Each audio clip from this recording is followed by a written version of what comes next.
السلام علیکم بچوں، سامعین، سننے والوں کو میرا پیار بھرا سلام۔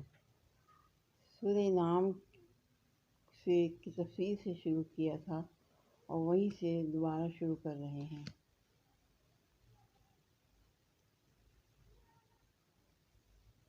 کھلم کھلا تم کو جھٹلا رہے ہیں تو کیوں نہیں خدا کا عذاب ہم پر ٹوٹ پڑتا۔ تمہارے معمور من اللہ ہونے کا تقاضا تو یہ تھا کہ ادھر کوئی تمہاری تکذیب یا توہین کرتا اور ادھر فوراً زمین دھستی اور اس میں سما جاتا، یا بجلی گرتی اور وہ بھسم ہو جاتا۔ یہ کیا ہے کہ خدا کا فرشتہ اور اس پر ایمان لانے والے تو مصیبتوں پر مصیبتیں اور ذلتوں پر ذلتیں سہ رہے ہیں، اور ان کو گالیاں دینے اور پتھر مارنے والے چین کیے جاتے ہیں۔ یعنی ایسے فرشتے جو تمہاری ایک جنبش اور ایک بات پر نگاہ رکھتے ہیں اور تمہاری ہر حرکت کا ریکارڈ محفوظ کرتے رہتے ہیں۔ یعنی یہ حقیقت ہے کہ تنہا اللہ ہی قادر مختلف ہے اور وہی تمام اختیارات کا مالک۔ تمہاری بھلائی اور برائی کا مختار کل ہے، اسی کے ہاتھ میں تمہاری قسمتوں کی باغ دوڑ ہے۔ اس کی شہادت تو تمہارے اپنے نفس میں موجود ہے۔ جب کوئی سخت وقت آتا ہے اور اسباب کے سر رشتے ٹوٹتے نظر آتے ہیں تو اس وقت تم بے اختیار اسی کی طرف رجوع کرتے ہو۔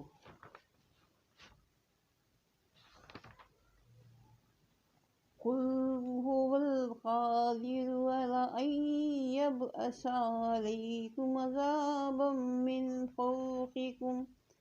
أَوْ مِن تَحْتِ أَرْجُلِكُمْ أَوْ يَلْبِسَكُمْ شِيَعًا وَيُذِيقَ بَعْضَكُم بَأْسَ بَعْضٍ انظُرْ كَيْفَ نُصَرِّفُ الْآيَاتِ لَعَلَّهُمْ يَفْقَهُونَ وَكَذَّبَ بِقَوْمُكَ وَهُوَ الْحَقُّ قُل لَّسْتُ عَلَيْكُم بِوَكِيلٍ لِّكُلِّ نَبَإٍ مُّسْتَقَرٌّ وَسَوْفَ تَعْلَمُونَ وَإِذَا رَأَيْتَ الَّذِينَ يَخُوضُونَ فِي آيَاتِنَا فَأَعْرِضْ عنهم حتى يخوضوا في حديث غيره وإما ينسينك الشيطان فلا تقعد بعد الذكر مع القوم الظالمين وما على الذين يتقون من حسابهم من شيء ولكن ذكر لعلهم يتقون وَذَرِ الَّذِينَ اتَّخَذُوا دِينَهُمْ لَعِبًا وَلَهْوًا۔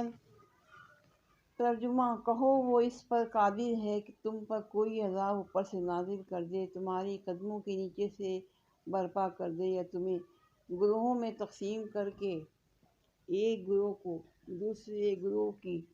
طاقت کا مزہ چکھوا دے۔ دیکھو ہم کس طرح بار بار مختلف طریقوں سے اپنی نشانیاں ان کے سامنے پیش کر رہے ہیں، شاید کہ یہ حقیقت کو سمجھ لیں۔ تمہاری قوم اس کا انکار کر رہی ہے، حالانکہ وہ حقیقت ہے۔ ان سے کہہ دو کہ میں تم پر حوالہ دار نہیں بنایا گیا ہوں۔ ہر خبر کے ظہور میں آنے کا ایک وقت مقرر ہے، عن قریب تم کو خود انجام معلوم ہو جائے گا۔ اور اے محمد، جب تم دیکھو کہ لوگ ہماری آیات پر نکتہ چینیاں کر رہے ہیں تو ان کے پاس سے ہٹ جاؤ، یہاں تک کہ وہ اس گفتگو کو چھوڑ کر دوسری باتوں میں لگ جائیں، اور اگر کبھی شیطان تمہیں بھلاوے میں ڈال دے تو جس وقت تمہیں اس غلطی کا احساس ہو جائے، اس کے بعد ایسے ظالم لوگوں کے پاس نہ بیٹھو۔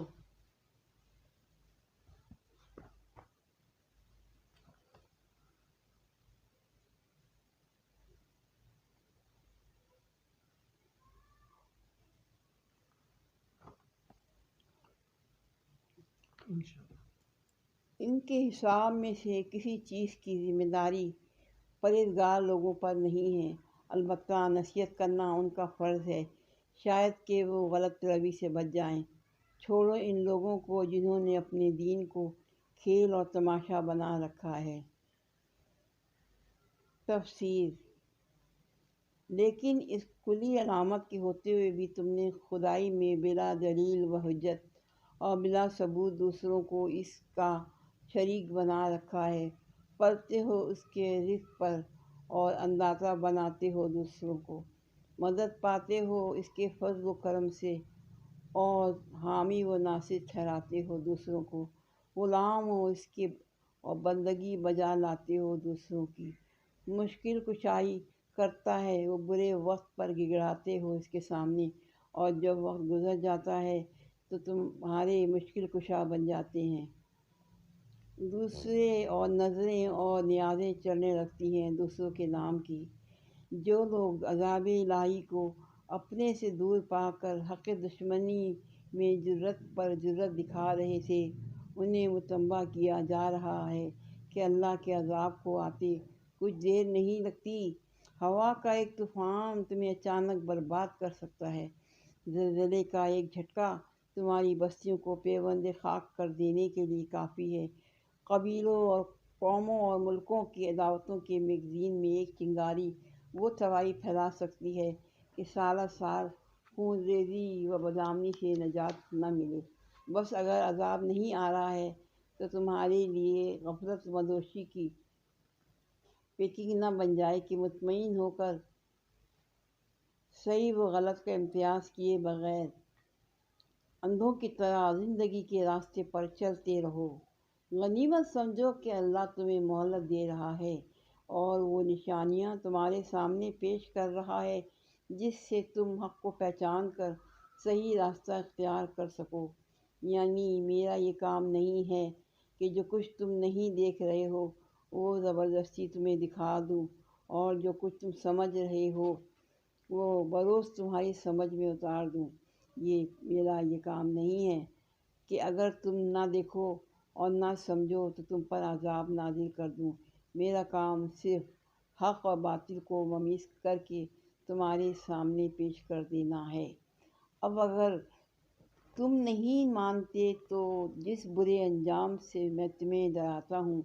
وہ اپنے وقت پر خود تمہارے سامنے آ جائے گا۔ یعنی اگر کسی وقت ہماری یہ ہدایت تمہیں یاد نہ رہے اور تم بھولے سے ایسے لوگوں کی صحبت میں بیٹھے رہ جاؤ، مطلب یہ ہے کہ جو لوگ خدا کی نافرمانی سے خود بچ کر کام کرتے ہیں ان پر نافرمانوں کے کسی عمل کی ذمہ داری نہیں ہے، پھر وہ کیوں خواہ مخواہ اس بات کو اپنے اوپر فرض کر لیں کہ ان نافرمانوں سے بحث و مناظرہ کر کے ضرور انہیں قائل کر کے ہی چھوڑیں گے اور ان کے ہر محمل اعتراض کا جواب ہی دیں گے، اور اگر وہ مانتے ہوں تو کسی نہ کسی طرح منوا کر ہی رہیں گے۔ ان کا فرض بس اتنا ہے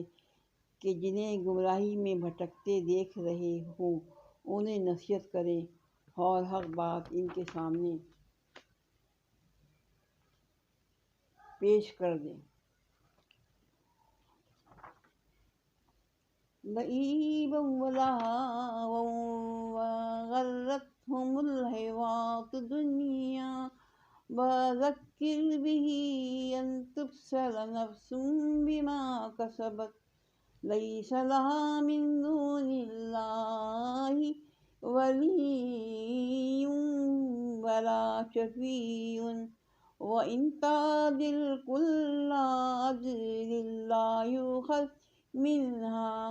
أُولَٰئِكَ الَّذِينَ أُبْسِلُوا بِمَا كَسَبُوا لَهُمْ شَرَابٌ مِّنْ حَمِيمٍ وَعَذَابٌ أَلِيمٌ بِمَا كَانُوا يَكْفُرُونَ قُلْ أَنَدْعُو مِن دُونِ اللَّهِ مَا لَا يَنفَعُنَا ولا يضرون ونرد ولا خابنا بعد إذ هدانا الله كالذي استهوته الشياطين في الأرض حيران له أصحاب يدونه إلى الهدى ائتنا قل إن هدى الله هو الهدى وأمرنا لنسلم لرب العالمين وأن نقيموا الصلاة واتقوه وهو الذي إليه تحشرون وهو الذي خلق السماوات والأرض بالحق ويوم يقول. ترجمہ: اور جنہیں دنیا کی زندگی فریب میں مبتلا کیے ہوئے ہیں، ہاں مگر یہ قرآن سنا کر نصیحت اور تنبیہ کرتے رہو کہ کہیں کوئی شخص اپنے کیے کرتوتوں کے وبال میں گرفتار نہ ہو جائے، اور گرفتار بھی اس حال میں ہو کہ اللہ سے بچانے والا کوئی حامی و مددگار اور کوئی سفارشی اس کے لیے نہ ہو، اور اگر وہ ہر ممکن چیز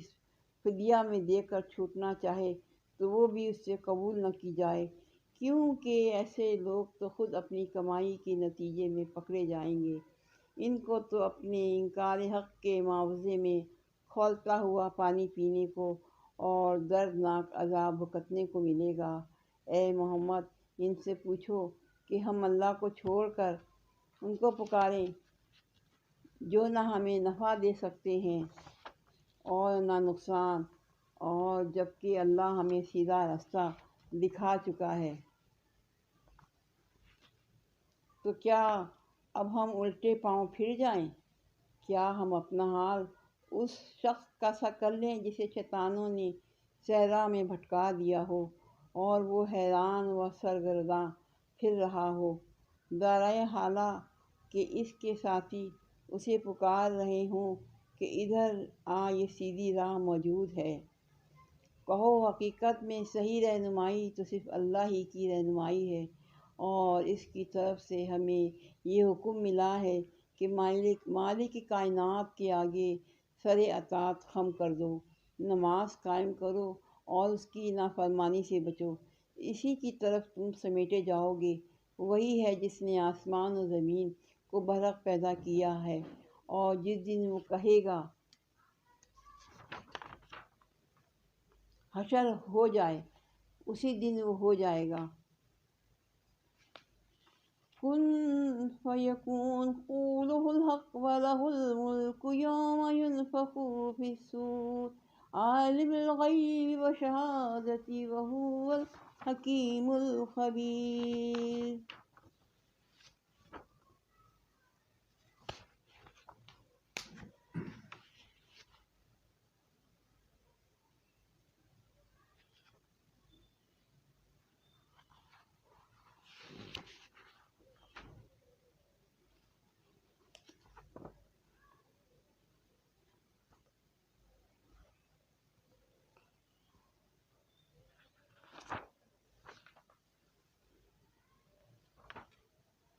ومخرج المیت من الحی ذالکم اللہ فأنا توفکون۔ فالق الإصباح وجعل الليل وسكانا والشمس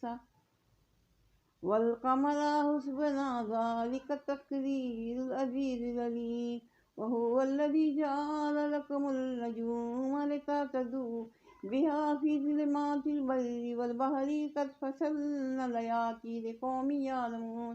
وهو الذي أنشأكم من نفس واحدة فمستقر ومستودع قد فصلنا الآيات لقوم يفقهون۔ وهو الذي أنزل من السماء ماء فأخرجنا به نبات كل شيء فأخرجنا منه حديدا نخرج منه حبا متراكبا ومن النخل من طلعها قنوان دانيات وجنة من أعناب وزيتون ورمان مشتبها وغير مشتبه انظروا إلى ثمره إذا أثمر وينعه إن في ذلكم لآيات لقوم يؤمنون۔ وَجَعَلُوا لِلَّهِ شُرَكَاءَ الْجِنَّ۔ ترجمہ: یہ سارے کام کرنے والا تو اللہ ہے، پھر تم کدھر بہکے چلے جا رہے ہو؟ پردہ شب کو چاک کر کے وہی صبح نکالتا ہے، اسی نے رات کو سکون کا وقت بنایا ہے، اسی نے چاند اور سورج کے طلوع و غروب کا حساب مقرر کیا ہے۔ یہ سب اسی زبردست قدرت اور علم رکھنے کے ٹھہرائے ہوئے اندازے ہیں، اور وہی ہے جس نے تمہارے لیے تاروں کو صحرا اور سمندر کی تاریکیوں میں راستہ معلوم کرنے کا ذریعہ بنایا۔ دیکھو، ہم نے نشانیاں کھول کھول کر بیان کر دی ہیں ان لوگوں کے لیے جو علم رکھتے ہیں، اور وہی ہے جس نے ایک متنفس سے تم کو پیدا کیا، پھر ہر ایک کے لیے ایک جائے قرار ہے اور ایک اس کے سونپنے جانے کی جگہ۔ یہ نشانیاں ہم نے واضح کر دی ہیں ان لوگوں کے لیے جو سمجھ بوجھ رکھتے ہیں، اور وہی ہے جس نے آسمان سے پانی برسایا، پھر اس کے ذریعے سے ہر قسم کی نباتات اگائی، پھر اس سے ہرے ہرے کھیت اور درخت پیدا کیے،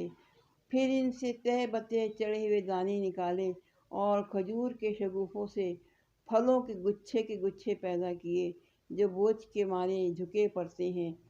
اور انگور، زیتون اور انار کے باغ لگائے جن کے پھل ایک دوسرے سے ملتے جلتے بھی ہیں، اور پھر ہر ایک کی خصوصیات جدا جدا بھی ہیں۔ یہ درخت جب پھلتے ہیں تو ان میں پھل آنے اور پھر ان کے پکنے کی کیفیت ذرا غور کی نظر سے دیکھو۔ ان چیزوں میں نشانیاں ہیں ان لوگوں کے لیے جو ایمان لاتے ہیں۔ اس پر بھی لوگوں نے جنوں کو اللہ کا شریک ٹھہرا دیا ہے۔ وَخَلَقَكُمْ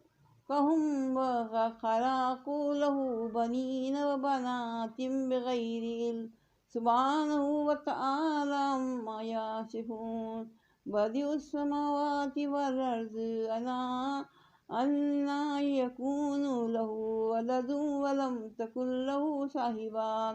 وَخَلَقَ كُلَّ شَيْءٍ وَهُوَ بِكُلِّ شَيْءٍ عَلِيمٌ۔ ذَٰلِكُمُ اللَّهُ رَبُّكُمْ لَا إِلَٰهَ إِلَّا هُوَ خَالِقُ كُلِّ شَيْءٍ فَاعْبُدُوهُ وَهُوَ عَلَىٰ كُلِّ شَيْءٍ وَكِيلٌ۔ لَا تُدْرِكُهُ الْأَبْصَارُ وَهُوَ يُدْرِكُ الْأَبْصَارَ وَهُوَ اللَّطِيفُ الْخَبِيرُ۔ قَدْ جَاءَكُم بَصَائِرُ مِن رَّبِّكُمْ فَمَنْ أَبْصَرَ فَلِنَفْسِهِ وَمَنْ عَمِيَ فَعَلَيْهَا وَمَا أَنَا عَلَيْكُمْ بِحَفِيظٍ۔ وَكَذَٰلِكَ نُصَرِّفُ الْآيَاتِ وَلِيَقُولُوا دَرَسْتَ وَلِنُبَيِّنَهُ لِقَوْمٍ يَعْلَمُونَ۔ اتَّبِعْ مَا أُوحِيَ إِلَيْكَ مِن رَّبِّكَ۔ ترجمہ: حالانکہ وہ ان کا خالق ہے اور بے جانے بوجھے اس کے لیے بیٹے اور بیٹیاں تصنیف کر دیں، حالانکہ وہ پاک اور بالا تر ہے ان باتوں سے جو یہ لوگ کہتے ہیں۔ وہ تو آسمانوں اور زمین کا موجد ہے،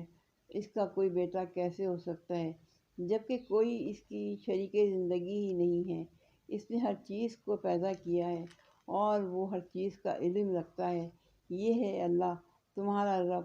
کوئی خدا اس کے سوا نہیں ہے، ہر چیز کا خالق، لہٰذا تم اس کی بندگی کرو، اور وہ ہر چیز کا کفیل ہے۔ نگاہیں اس کو نہیں پا سکتیں اور وہ نگاہوں کو پا لیتا ہے۔ وہ نہایت باریک بین اور باخبر ہے۔ دیکھو، تمہارے پاس تمہارے رب کی طرف سے بصیرت کی روشنیاں آ گئی ہیں۔ اب جو بینائی سے کام لے گا اپنا ہی بھلا کرے گا، اور جو اندھا بنے گا خود نقصان اٹھائے گا۔ میں تم پر کوئی پاسباں نہیں ہوں۔ اس طرح ہم اپنی آیات کو بار بار مختلف طریقوں سے بیان کرتے ہیں، اور اس لیے کرتے ہیں کہ یہ لوگ کہیں تم کسی سے پڑھ آئے ہو، اور جو لوگ علم رکھتے ہیں ان پر ہم حقیقت کو روشن کر دیں۔ اے محمد اس وحی کی پیروی کیے جاؤ جو تم پر تمہارے رب کی طرف سے نازل ہوئی ہے۔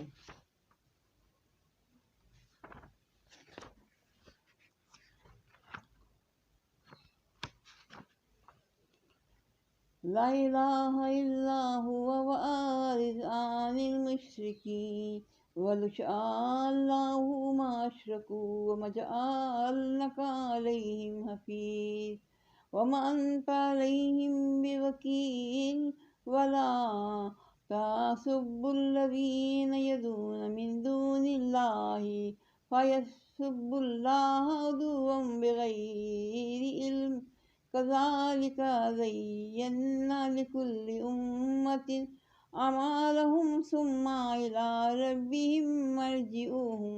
فينبئهم بما كانوا يعملون وأقسموا بالله جهد أيمانهم لئن جاءتهم آيات ليؤمنن بها قل إنما الآيات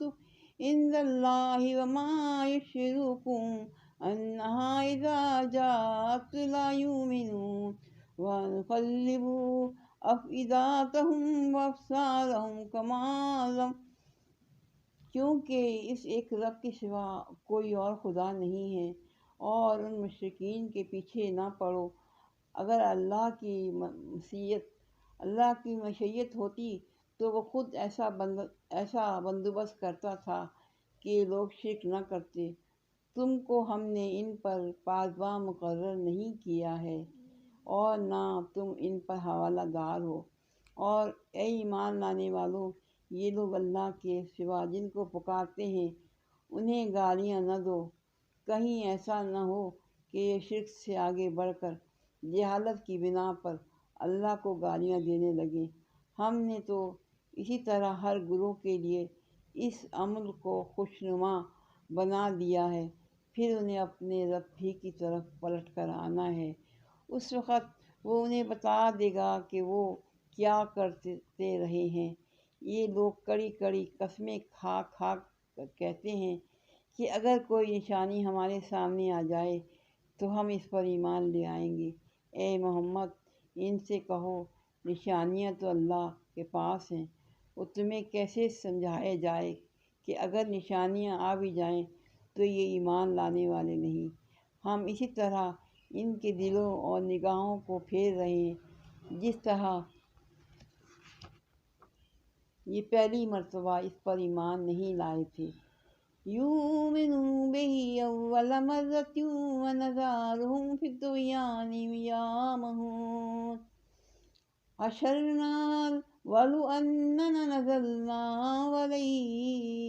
علیہم الملائکۃ وکلمہم الموتى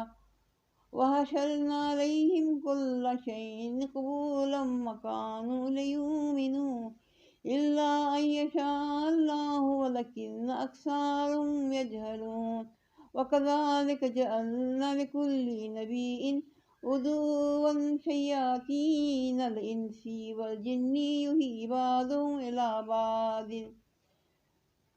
زخرف القول غرورا ولو شاء ربک ما فعلوه فذرهم وما یفترون ولتصغى علیہ افئدۃ الذین لا یؤمنون۔ ہم انہیں ان کی سرکشی میں بھٹکنے کے لیے چھوڑ دیتے ہیں۔ اگر ہم فرشتے بھی ان پر نازل کر دیتے اور مردے ان سے بات کرتے اور دنیا بھر کی چیزوں کو ہم ان کی آنکھوں کے سامنے جمع کر دیتے تب بھی یہ ایمان لانے والے نہ تھے، الا یہ کہ مشیت الہی یہی ہو کہ وہ ایمان لائیں، مگر اکثر لوگ نادانی کی باتیں کرتے ہیں۔ اور ہم نے تو اسی طرح ہمیشہ شیطان انسانوں اور شیطان جنوں کو ہر نبی کا دشمن بنایا ہے، جو ایک دوسرے پر خوش آئند باتیں دھوکے اور فریب کے طور پر القاء کرتے رہے ہیں۔ اگر تمہارے رب کی مشیت یہ ہوتی کہ وہ ایسا نہ کرے تو کبھی نہ کرے، بس تم انہیں ان کے حال پر چھوڑ دو اور اپنی افطار پروازیاں کرتے رہیں۔ یہ سب کچھ ہم انہیں اس لیے کرنے دے رہے ہیں کہ جو لوگ آخرت پر ایمان نہیں رکھتے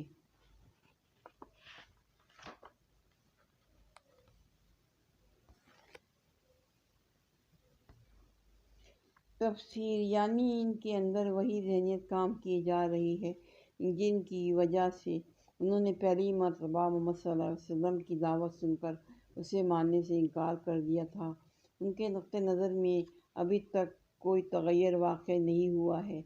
وہی عقل کا پھیر، نظر کا بھینگا پن جو انہیں اس وقت صحیح سمجھنے اور صحیح دیکھنے سے روک رہا تھا، آج بھی ان پر اسی طرح مسلط ہے۔ یعنی اگر شیاطین جن و انس متفق ہو کر تمہارے مقابلے میں ایڑی چوٹی کا زور لگا رہے ہیں تو گھبرانے کی کوئی بات نہیں ہے۔ یہ کوئی نئی بات نہیں ہے جو تمہارے ساتھ ہی پیش آ رہی ہو۔ ہر زمانے میں ایسا ہی ہوتا آیا ہے کہ جب کوئی پیغمبر دنیا کو راہ راست کے لیے اٹھا تو تمام شیطانی قوتیں اس کے مشن کو ناکام کرنے کے لیے کمر بستہ ہو گئیں۔ یہاں ہماری سابق تشریحات کے علاوہ یہ حقیقت بھی اچھی طرح ذہن نشین ہو جانی چاہیے کہ قرآن کی روح سے اللہ تعالیٰ کی مشیت، اس کی رضا میں بڑا فرق ہے، جس کو نظر انداز کر دینے سے بالعموم شدید غلط فہمیاں واقع ہوتی ہیں۔ کسی چیز کا اللہ کی مشیت اور اس کے اذن کے تحت رہنما ہونا لازمی طور پر یہ معنی نہیں رکھتا کہ اللہ اس سے راضی بھی ہے اور اسے پسند بھی کرتا ہے۔ دنیا میں کوئی واقعہ کبھی صدور میں نہیں آتا جب تک اللہ اس کے صدور کا اذن نہ دے اور اپنی عظیم الشان اسکیم میں اس کے صدور کی گنجائش نہ نکالے اور اسباب کو اس حد تک ماسات نہ کر دے کہ وہ واقعی ساد ہو سکے۔ کسی چور کی چوری، کسی قاتل کا قتل، کسی ظالم و مفسد کا ظلم و فساد اور کسی کافر و مشرک کا کفر و شرک اللہ کی مشیت کے بغیر ممکن نہیں ہے، اور اسی طرح کسی مومن اور کسی متقی انسان کا ایمان و تقویٰ بھی مشیت الہی کے بغیر محال ہے۔ دونوں قسم کے واقعات یکساں طور پر مشیت کے تحت رونما ہوتے ہیں، مگر پہلی قسم کے واقعات سے اللہ راضی نہیں ہے اور اس کے برعکس دوسری قسم کے واقعات کو اس کی رضا اور اس کی پسندیدگی و محبوبیت کی سند حاصل ہے۔ اگرچہ آخرکار کسی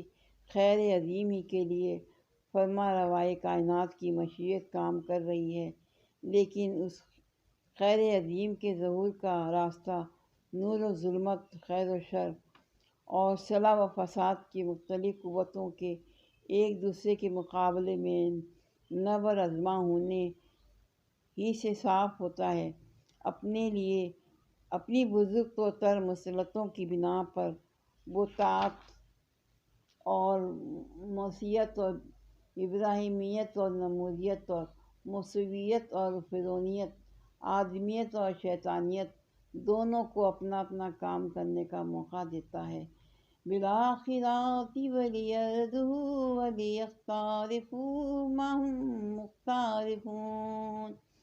افغیر اللہ یبتغی حکاما وهو الذی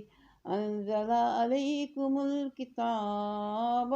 مفصلا والذین آتیناہم الکتاب یعلمون انہ منزل من ربک بالحق فلا تکونن من الممترین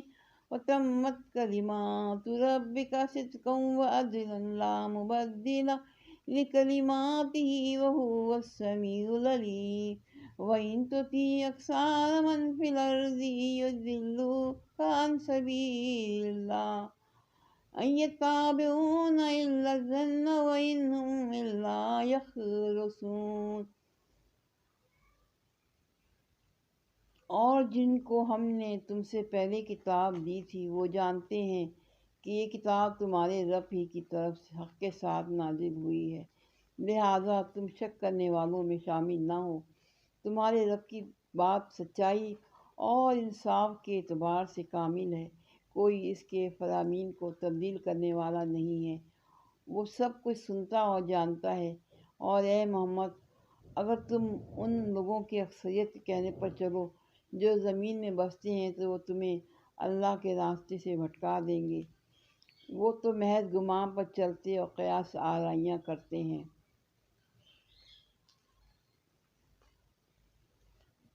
اس کے ساتھ یہ بات اور سمجھ لینی چاہیے کہ جو اللہ تعالیٰ دشمنان حق کی مخالفانہ کارروائیوں کا ذکر کرتے ہوئے اپنی مشیت کا بار بار حوالہ دیتا ہے، اس سے مقصود دراصل نبی صلی اللہ علیہ وسلم کو اور آپ کے ذریعے سے اہل ایمان کو یہ سمجھانا ہے کہ تمہارے کام کی نوعیت فرشتوں کے کام کی سی نہیں ہے، جو کسی مزاحمت کے بغیر احکام الہی کی تعمیل کر رہے ہیں، بلکہ تمہارا اصل کام شریروں و باغیوں کے مقابلے میں اللہ کے پسند کردہ طریقے کو غالب کرنے کے لیے جد و جہد کرنا ہے۔ اللہ اپنی مشیت کے تحت ان لوگوں کو بھی کام کرنے کا موقع دے رہا ہے جنہوں نے اپنے صحیح وجہت کے لیے خود اللہ سے بغاوت کے راستے کو اختیار کیا، اور اسی طرح وہ تم کو بھی جنہوں نے طاعت و بندگی کے راستے کو اختیار کیا ہے کام کرنے کا پورا موقع دیتا ہے۔ یعنی یہ کوئی نئی بات نہیں ہے جو واقعات کی توجیہ میں آج ہو- گھڑی گئی ہو۔ تمام وہ لوگ جو کتب آسمانی کا علم رکھتے ہیں اور جنہیں انبیاء علیہ السلام کے مشن سے واقفیت حاصل ہے، اس بات کی شہادت دیں گے کہ جو کچھ قرآن میں بیان کیا جا رہا ہے وہ ٹھیک ٹھیک امر حق ہے اور ازل و ابدی حقیقت ہے جس میں کبھی فرق نہیں آیا۔ یعنی بیشتر لوگ جو دنیا میں بستے ہیں علم کے بجائے قیاس و گمان کی پیروی کر رہے ہیں، اور ان کے عقائد و تخلیقات، فلسفے، اصول زندگی اور قوانین عمل کے سب قیاس آرائیوں پر مبنی ہیں، بخلاف اس کے اللہ کا راستہ یعنی دنیا میں زندگی بسر کرنے کا وہ طریقہ جو اللہ کی رضا کے مطابق ہے، لازماً وہی ایک ہے جس کا علم اللہ نے خود دیا ہے، نہ کہ وہ جس کو لوگوں نے بطور خود اپنے قیاسات سے تجویز کر لیا ہے۔ ان ربک هو اعلم من يدل عن سبیلہ وهو اعلم بالمعتدین فکلوا مما ذکر اسم اللہ علیہ ان کنتم بآیاتہ مؤمنین وما لکم الا تاکلوا مما ذکر اسم اللہ علیہ وقد فصل لكم ما حرم عليكم إلا ما اضطررتم عليه وإن كثيرا لا يضلون بأهوائهم بغير علم إن ربك هو أعلم بالمعتدين وذروا ظاهر الإثم وباطنه إن الذين يكسبون الإثم سيجزون بما كانوا يقترفون ولا تأكلوا مما لم يذكر اسم الله عليه وإنه لفاسق وإن الشياطين ليوحون إلى أوليائهم ليجادلوكم وإن أطعتموهم إنكم لمشركون۔ ترجمہ: پھر اگر تم لوگ اللہ کی آیات پر ایمان رکھتے ہو، جس جانور پر اللہ کا نام لیا گیا ہو اس کا گوشت کھاؤ۔ آخر کیا وجہ ہے کہ تم وہ چیز نہ کھاؤ جس پر اللہ کا نام لیا گیا ہو، حالانکہ جن چیزوں کے استعمال حالت اضطرار کے سوا دوسری تمام حالتوں میں اللہ نے حرام کر دیا ہے، ان کی وہ تفصیل وہ تمہیں بتا چکا ہے۔ بکثرت لوگوں کا حال یہ ہے، علم کے بغیر محض وہ اپنی خواہشات کی بنا پر گمراہ کن باتیں کرتے ہیں۔ ان حد سے گزرنے والوں کو تمہارا رب خوب جانتا ہے۔ تم کھلے گناہوں سے بھی بچو اور چھپے گناہوں سے بھی۔ جو لوگ گناہ کا اکتساب کرتے ہیں وہ اپنی اس کمائی کا بدلہ پا کر رہیں گے۔ اور جس جانور کو اللہ کا نام لے کر نہ ذبح کیا گیا ہو اس کا گوشت نہ کھاؤ، ایسا کرنا فسق ہے۔ شیاطین اپنے ساتھیوں کے دلوں میں شکوک و اعتراضات القاء کرتے ہیں تاکہ وہ تم سے جھگڑا کریں، لیکن اگر تم نے ان کی اطاعت قبول کر لی تو یقیناً تم مشرک ہو۔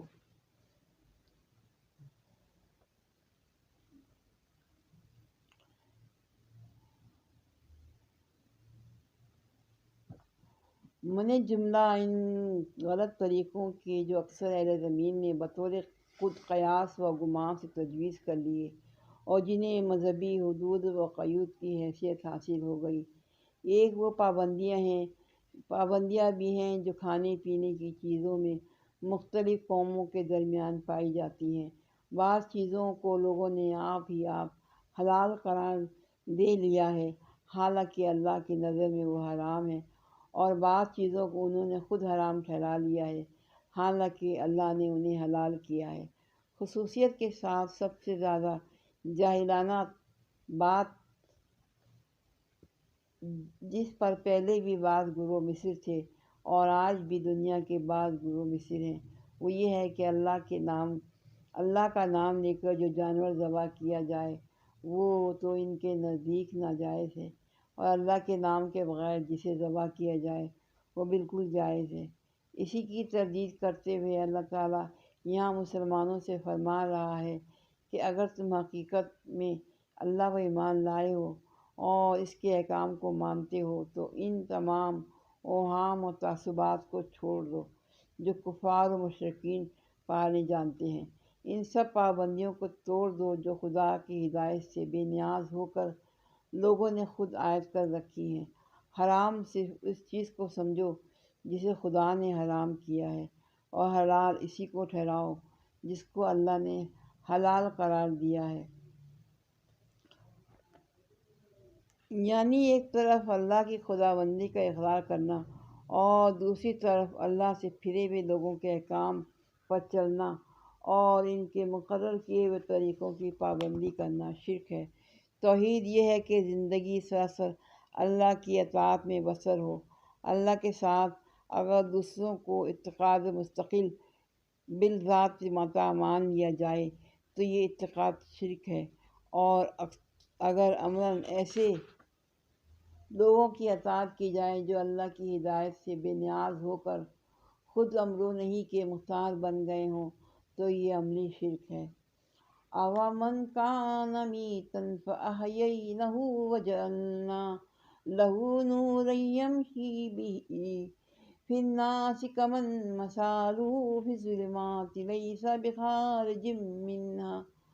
كَذَلِكَ زُيِّنَ لِلْكَافِرِينَ مَا كَانُوا يَعْمَلُونَ وَكَذَلِكَ جَعَلْنَا فِي كُلِّ قَرْيَةٍ أَكَابِرَ مُجْرِمِيهَا لِيَمْكُرُوا فِيهِ وَمَا يَمْكُرُونَ إِلَّا بِأَنفُسِهِمْ وَمَا يَشْعُرُونَ وَإِذَا جَاءَتْهُمْ آيَاتٌ قَالُوا لَن نُّؤْمِنَ حَتَّىٰ نُؤْتَىٰ مِثْلَ مَا أُوتِيَ رُسُولُ اللَّهِ اللَّهُ أَعْلَمُ حَيْثُ يَجْعَلُ رِسَالَتَهُ سَيُصِيبُ الَّذِينَ أَجْرَمُوا صَغَارٌ عِندَ اللَّهِ وَعَذَابٌ شَدِيدٌ بِمَا كَانُوا يَمْكُرُونَ فَمَن يُرِدِ اللَّهُ أَن يَهْدِيَهُ يَشْرَحْ صَدْرَهُ لِلْإِسْلَامِ وَمَن يُرِدْ أَن يُضِلَّهُ يَجْعَلْ صَدْرَهُ ضيقا حرجا كأنما يصعد في السماء كذلك يجعل الله الرجس۔ ترجمہ: کیا وہ شخص جو پہلے مردہ تھا پھر ہم نے اسے زندگی بخشی اور اس کو وہ روشنی عطا کی جس کے اجالے میں وہ لوگوں کے درمیان زندگی کی راہ طے کرتا ہے، اس شخص کی طرح ہو سکتا ہے جو تاریخیوں میں پڑا ہوا ہو اور کس طرح ان سے نکلتا ہو؟ کافروں کے لیے تو اسی طرح ان کے اعمال خوشنما بنا دیے گئے ہیں، اور اسی طرح ہم نے ہر بستی میں ان کے بڑے بڑے مجرموں کو لگا دیا ہے کہ وہاں اپنے مکر و فریب کا جال پھیلائیں۔ دراصل وہ اپنے فریب کے جال میں آ پھنستے ہیں، مگر انہیں اس کا شعور نہیں ہے۔ جب ان کے سامنے کوئی آیات آتی ہے تو وہ کہتے ہیں ہم نہ مانیں گے جب تک وہ چیز خود ہم کو نہ دی جائے جو اللہ کے رسولوں کو دی گئی ہے۔ اللہ زیادہ بہتر جانتا ہے کہ وہ اپنی پیغمبری کا کام کس سے لے اور کس طرح لے۔ قریب ہے وہ وقت جب یہ مجرم اپنی مکاریوں کے پاداش میں اللہ کے ہاں ذلت اور سخت عذاب سے دوچار ہوں گے۔ بس یہ حقیقت ہے، جسے اللہ ہدایت بخشنے کا ارادہ کرتا ہے اس کا سینہ اسلام کے لیے کھول دیتا ہے، اور جسے گمراہی میں ڈالنے کا ارادہ کرتا ہے اس کے سینے کو تنگ کر دیتا ہے، اور ایسا کھینچتا ہے کہ وہ اسلام کا تصور کرتے ہی اسے یوں معلوم ہونے لگتا ہے کہ گویا اس کی روح آسمان کی طرف پرواز کر رہی ہے۔ اسی طرح اللہ حق سے فرار اور نفرت کی ناپاکی ان لوگوں پر مسلط کر دیتا ہے۔ تفسیر: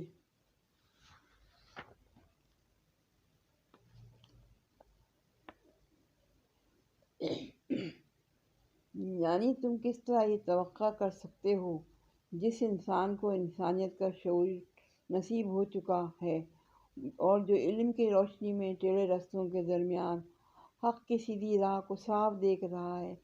اور ان بے شعور لوگوں کی طرح دنیا میں زندگی بسر کرے گا جو نادانی و جہالت کی تاریکیوں میں بھٹکتے پھر رہے ہیں۔ یعنی جن لوگوں کے سامنے روشنی پیش کی جائے اور وہ اس کو قبول کرنے سے انکار کر دیں، جنہیں راہ راست کی طرف دعوت دی جائے اور وہ اپنے ٹیڑھے راستوں ہی پر چلتے رہنے کو ترجیح دیں، ان کے لیے اللہ کا قانون یہی ہے کہ پھر انہیں تاریکی ہی اچھی معلوم ہونے لگتی ہے۔ وہ اندھوں کی طرح ٹٹول ٹٹول کر چلنا اور ٹھوکریں کھا کھا کر گرنا ہی پسند کرتے ہیں۔ ان کو جھاڑیاں ہی باغ و کانٹے ہی پھول نظر آتے ہیں۔ انہیں ہر بدکاری میں مزہ آتا ہے، ہر حماقت کو وہ تحقیق سمجھتے ہیں، اور ہر فساد انگیز تجربے کے بعد اس سے بڑھ کر دوسرے فساد انگیز تجربے کے لیے وہ اس امید پر تیار ہو جاتے ہیں، پہلے اتفاق سے دیکھتے ہوئے انگارے پر ہاتھ پڑ گیا تو اب اس کے لال بدخشاں ہاتھ آ جائے گا۔ یعنی ہم رسولوں کے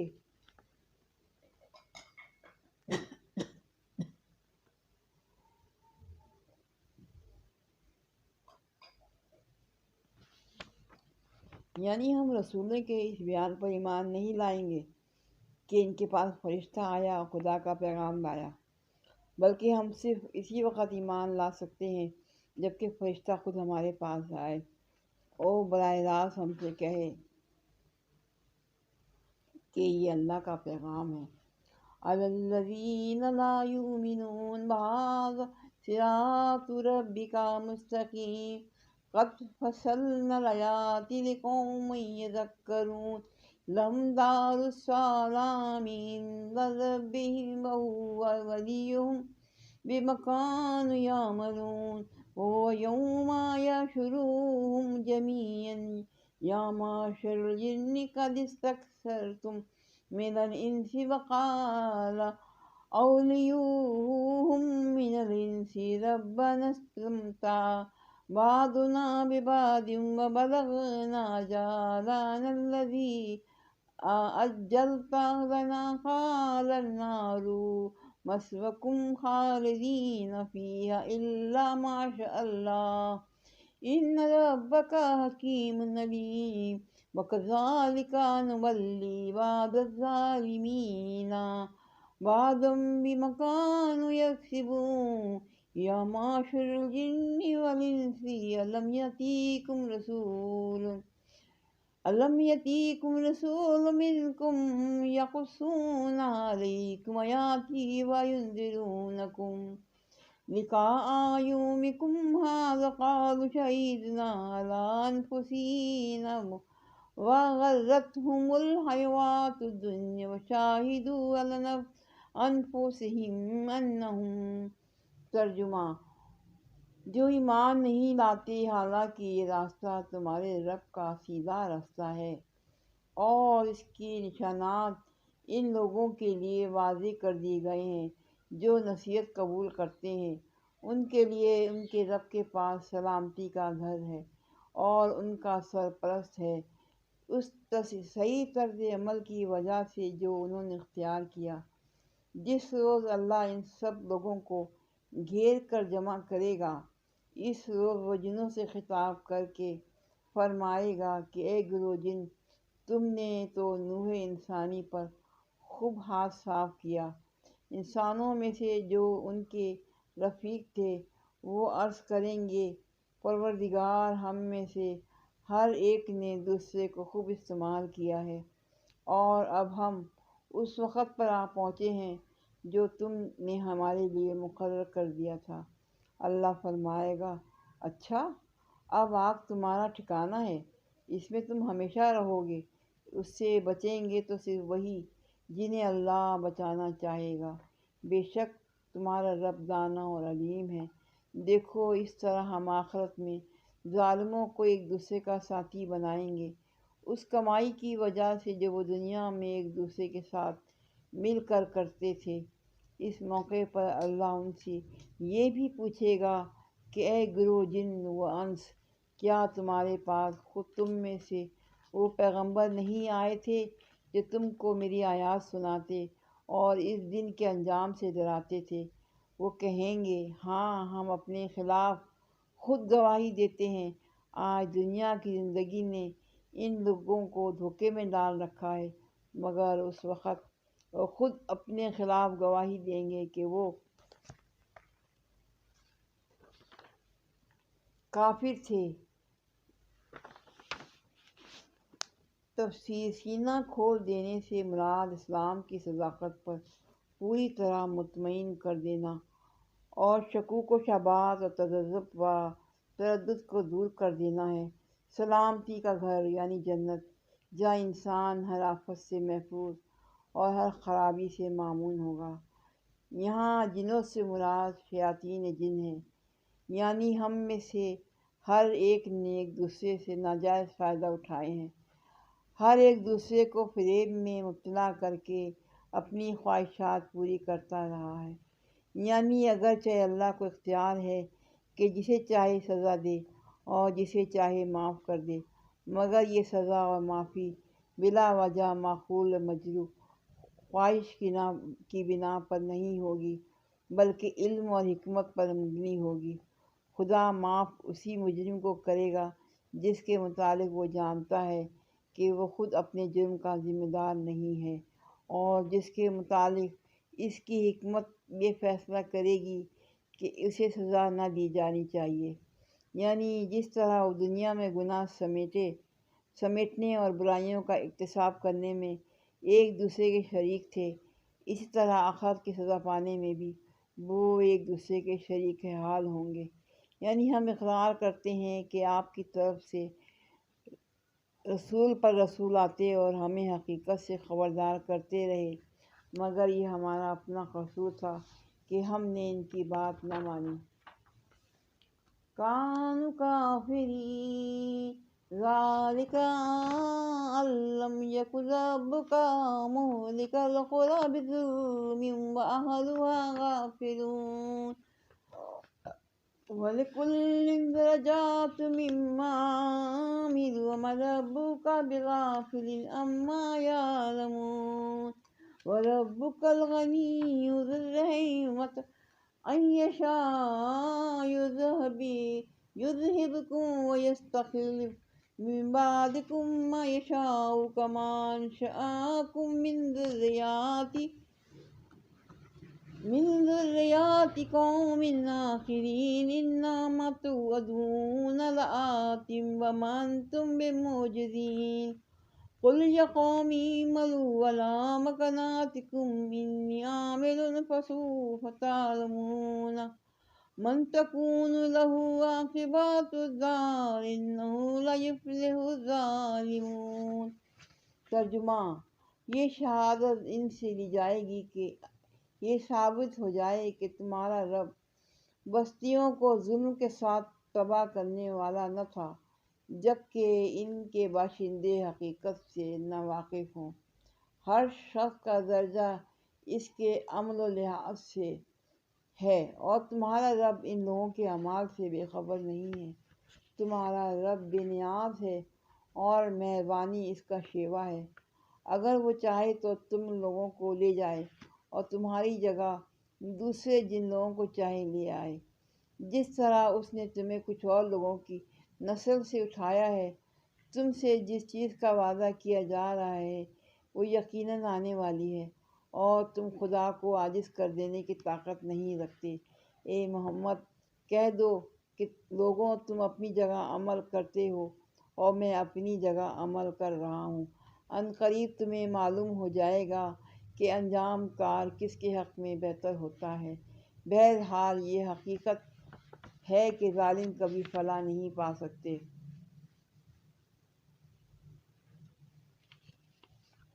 یعنی بے خبر اور ناواقف نہ تھے بلکہ کافر تھے۔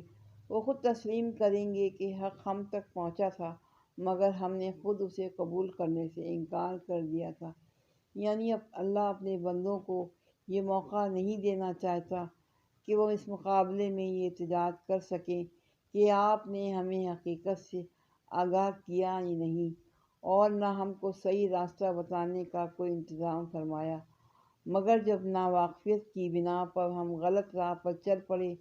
تو اب آپ ہمیں پکڑتے ہیں۔ اسی حجت کو قطع کر دینے کے لیے اللہ تعالیٰ نے پیغمبر بھیجے اور کتابیں نازل کیں تاکہ جنہیں اس کو صاف صاف خبردار کر دیا جائے۔ اب اگر لوگ غلط راستوں پر چلتے ہیں اور اللہ ان کو سزا دیتا ہے تو اس کا الزام خود ان پر ہے، نہ کہ اللہ پر۔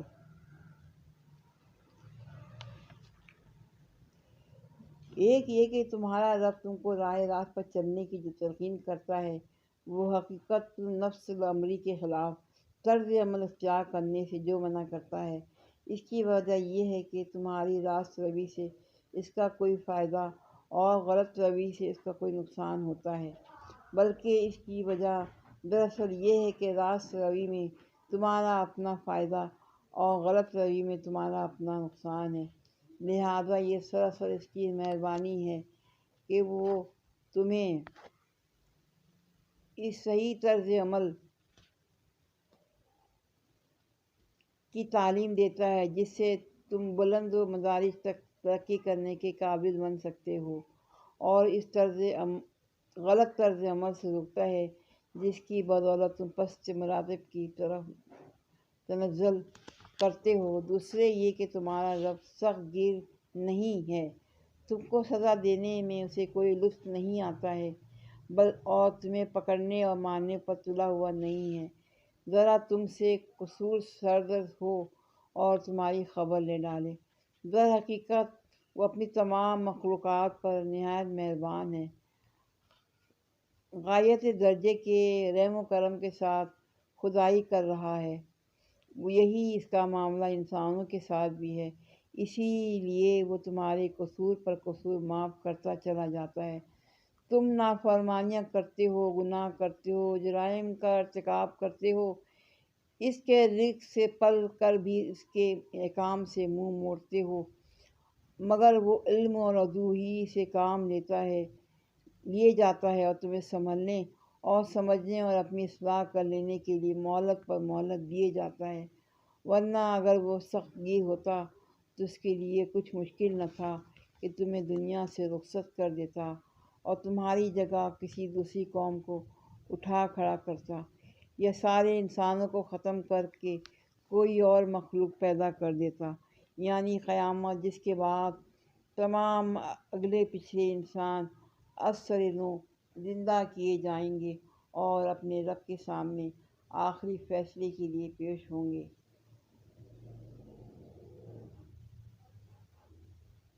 یعنی اگر میرے سمجھانے سے تم نہیں سمجھتے اور اپنی غلط روی سے باز نہیں آتے تو جس راہ پر تم چل رہے ہو چلے جاؤ، مجھے اپنی راہ چلنے کے لیے چھوڑ دو۔ انجام کار جو کچھ ہوگا وہ تمہارے سامنے بھی آ جائے گا اور میرے سامنے بھی۔ وَجَعَلُوا لِلَّهِ مِمَّا ذَرَأَ مِنَ الْحَرْثِ وَالْأَنْعَامِ نَصِيبًا فَقَالُوا هَٰذَا لِلَّهِ بِزَعْمِهِمْ وَهَٰذَا لِشُرَكَائِنَا فَمَا كَانَ لِشُرَكَائِهِمْ فَلَا يَصِلُ إِلَى اللَّهِ وَمَا كَانَ لِلَّهِ فَهُوَ يَصِلُ إِلَى شُرَكَائِهِمْ سَاءَ مَا يَحْكُمُونَ وَكَذَلِكَ زَيَّنَا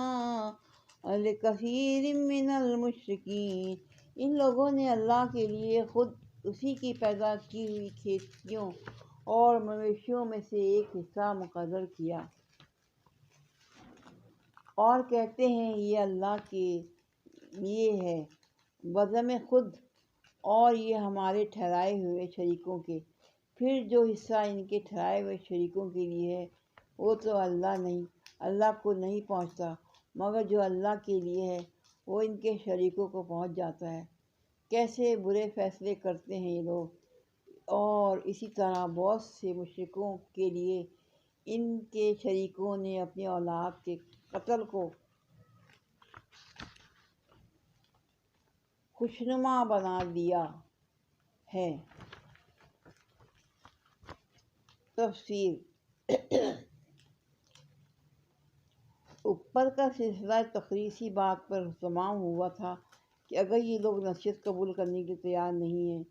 اور اپنی جاہلیت پر اصرار ہی کیے جاتے ہیں تو ان سے کہہ دو کہ اچھا تم اپنے طریقے پر عمل کرتے رہو اور میں اپنے طریقے پر عمل کروں گا۔ قیامت ایک دن ضرور آنی ہے، اس وقت تمہیں معلوم ہو جائے گا کہ اس روش کا کیا انجام ہوتا ہے۔ بہرحال یہ خوب سمجھ لو کہ وہاں ظالموں کو فلاح نصیب نہ ہوگی۔ اس کے بعد اب اس جاہلیت کی کچھ تشریح کی جاتی ہے جس پر وہ لوگ اصرار کر رہے تھے اور جو اسے چھوڑنے پر کسی طرح آمادہ نہ ہوتے تھے۔ انہیں بتایا جا رہا ہے کہ تمہارا وہ ظلم کیا ہے جس پر تم قائم رہتے ہوئے تم کسی فلاح کی امید نہیں کر سکتے۔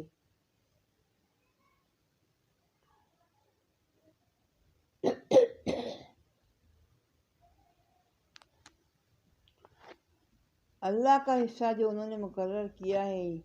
یہ بھی بذم خود کر لیا ہے، اپنے اشارے خود بن بیٹھے ہیں۔ آپ ہی جو حصہ چاہتے ہیں اللہ کے لیے مقرر کر دیتے ہیں اور جو چاہتے ہیں دوسروں کے لیے طے کر دیتے ہیں، حالانکہ اپنی بخشش کا اصل مالک و مختار خود اللہ ہے۔ اور یہ بات اسی کی شریعت کے مطابق طے ہونی چاہیے کہ اس بخشش میں سے کتنا حصہ اس کے شکریے کے لیے نکالا جائے، باقی میں کون کون حقدار ہیں۔ ان تہمات کی اصل جڑ کیا تھی، ان کو سمجھنے کے لیے جان لینا بھی ضروری ہے۔ جلائے اگر اپنے مال میں سے جو حصہ خدا کے لیے نکالتے تھے وہ فقیر و مسکینوں اور یتیموں وغیرہ کی مدد میں صرف کیا جاتا تھا، اور جو حصہ شریکوں کی نظر و نیاز کے لیے نکالتے تھے وہ یا تو براہ راست مذہبی طبقوں کے پیٹ میں جاتا تھا یا آستانوں پر چڑھاوے کی صورت میں پیش کیا جاتا تھا،